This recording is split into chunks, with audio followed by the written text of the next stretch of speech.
Kembali lagi di Cerita Cinta Channel. Jangan lupa like, comment, and subscribe ya. Terima kasih.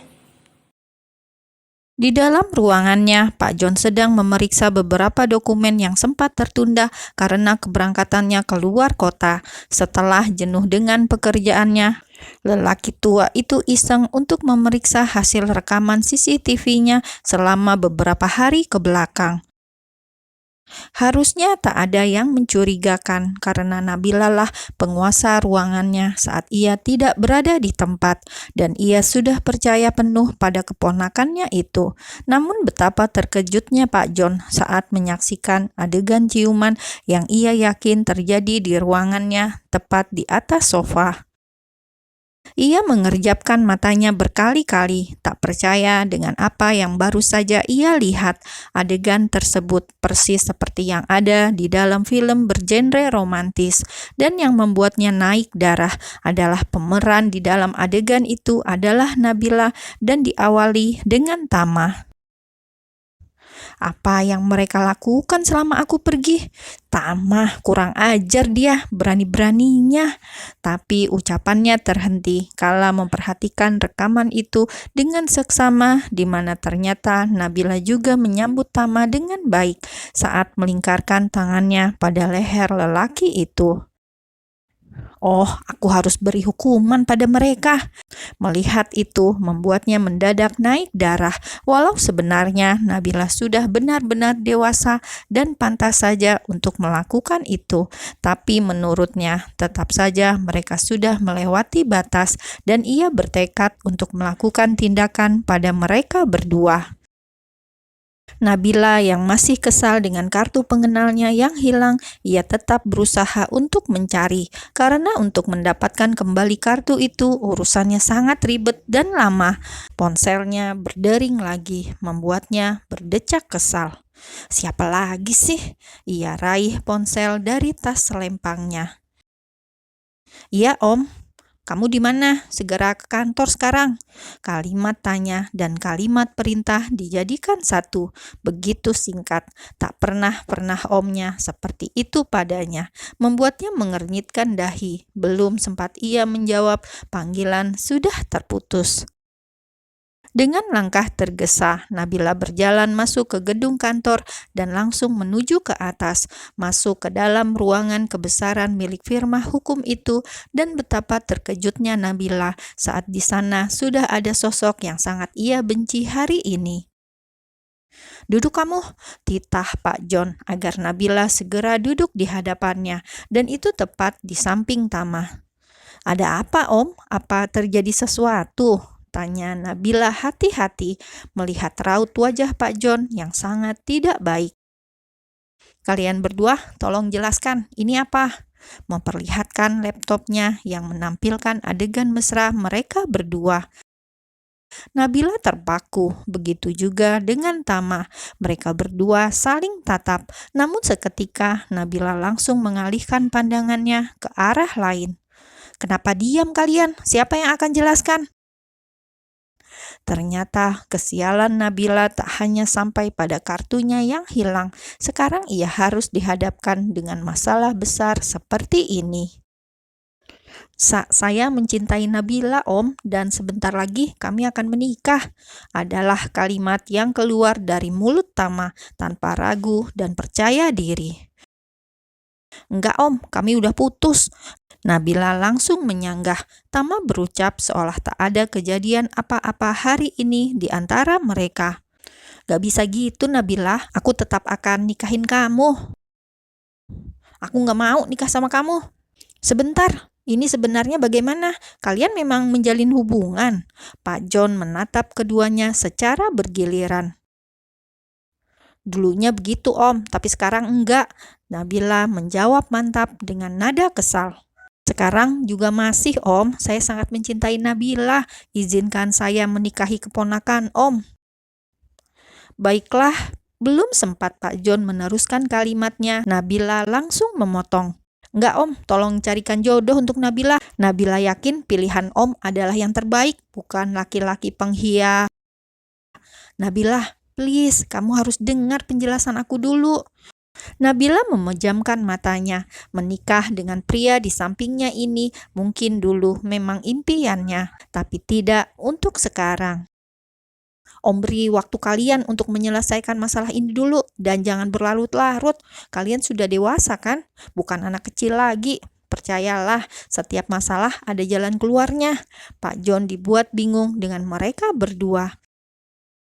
Nabila bangkit dari duduknya dan kemudian mengambil langkah duluan daripada Tama. Dan kamu Tama, Om harap kamu benar-benar bertanggung jawab atas apa yang sudah kamu lakukan sama Nabila. Lanjut Pak John. Kamu Nabila, coba pikir sekali lagi. Kalian udah berciuman seperti itu. Kamu gak mau dinikahi Tama. Di mana harga diri kamu?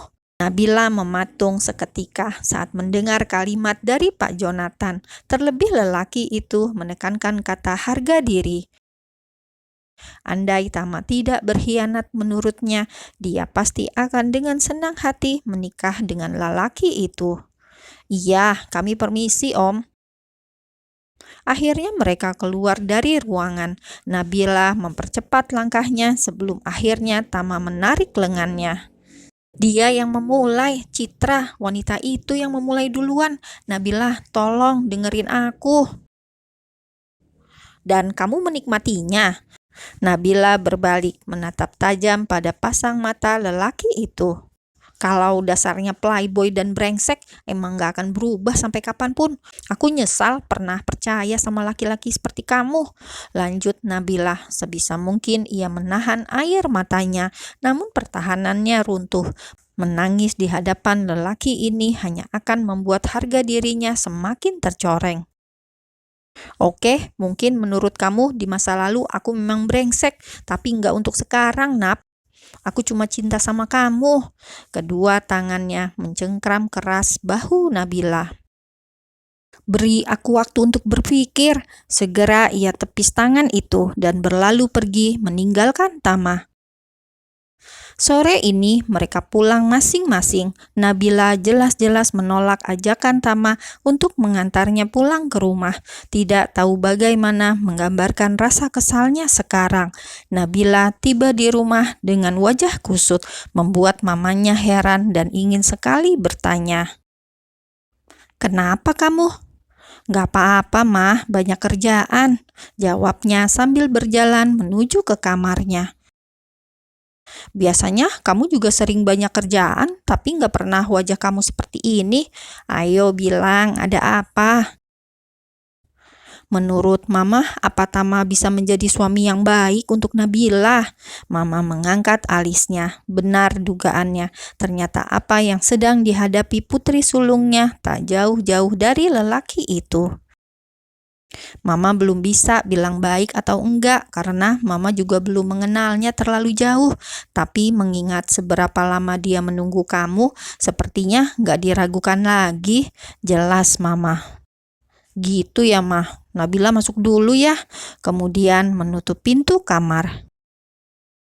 Tama tidak langsung pulang ke rumahnya. Ia singgah di toko perhiasan untuk membeli sesuatu yang sangat penting menurutnya. Sebuah cincin untuk tanda keseriusannya pada Nabila yang katanya sangat ia cintai. Setelah memilih yang menurutnya tepat dan dengan mengandalkan sisa saldo yang ada di rekeningnya, ia melakukan transaksi. Semenjak ia memilih bekerja dan magang di tempat lain, sang papa menghentikan mengirim uang ke rekeningnya. Terlebih, Tama dianggap sudah dewasa dan harusnya sudah bisa mencari uang sendiri. Padahal jika ia mau menurut dengan papanya, tentu hal ini tidak akan terjadi. Nabila sudah selesai membersihkan diri, kembali berbaring di ranjang, mencoba menutup matanya karena sedari tadi ia tak bisa tidur, begitu banyak yang bermain di dalam pikirannya. Ting! Ada notifikasi masuk ke ponselnya, dan itu bukan notifikasi chat atau pesan, melainkan Instagram. Ia membuka pesan yang masuk melalui akun Instagramnya. Selamat malam, apa benar ini dengan Mbak Nabila Mariska Setiarini SHMH? Ia mengernyitkan dahinya kala mendapat pesan itu. Mengapa lengkap sekali orang itu menuliskan namanya, lengkap dengan gelar pula. Padahal ia tidak menuliskan informasi lebih pada profil Instagramnya yang bernama @nabila_mariska, hanya sekedar itu saja. Sebelum membalas, Nabila terlebih dahulu mengecek profil si pengirim pesan. Laki-laki itu wajahnya sangat familiar. Ia mencoba mengingat di mana ia pernah bertemu. Dilihat dari foto-foto yang lelaki itu unggah di akunnya. "Wah, keren, arsitektur," seru Nabila. Lelaki tampan pemilik akun @leonata itu berprofesi sebagai arsitektur. Nabila langsung ingat ini adalah lelaki yang ia temui di ATM Center siang tadi. Sudah tak salah lagi, pikirnya. Nalarnya pun berjalan cepat dan berharap bahwa laki-laki ini membawa keberuntungan untuknya, yaitu kartu tanda pengenal advokatnya. Pasti ia yang menemukan. Tak mau berlama-lama lagi, Nabila segera membalas pesan itu. "Iya, benar, saya Nabila. Apa Mas ini yang nemuin kartu pengenal advokat saya?" Tak perlu menunggu lama, Nabila langsung mendapat jawaban. "Mbaknya udah cakep, pinter lagi, langsung bisa nebak." "Yap, benar, ini kan?" Pesan terkirim disertai foto benda yang Nabila cari-cari siang tadi. Seketika ia langsung tersenyum lebar. "Ya ampun, makasih banget ya Mas. Saya nggak tahu harus gimana tanpa kartu itu. Di mana bisa saya ambil, Mas?" "Iya Mbak, sama-sama. Besok siang kita ketemuan aja. Saya harap ini nggak gratis ya Mbak." "Oh, tentu saja. Besok saya traktir makan siang ya Mas, sebagai ucapan terima kasih saya." "Oke Mbak, dengan senang hati. Ada baiknya kita tukeran nomor HP." Dan akhirnya mereka bertukar nomor dan berlanjut pada chat. Malam ini beban Nabila sedikit berkurang karena benda penting yang ia cari bisa ia dapatkan besok.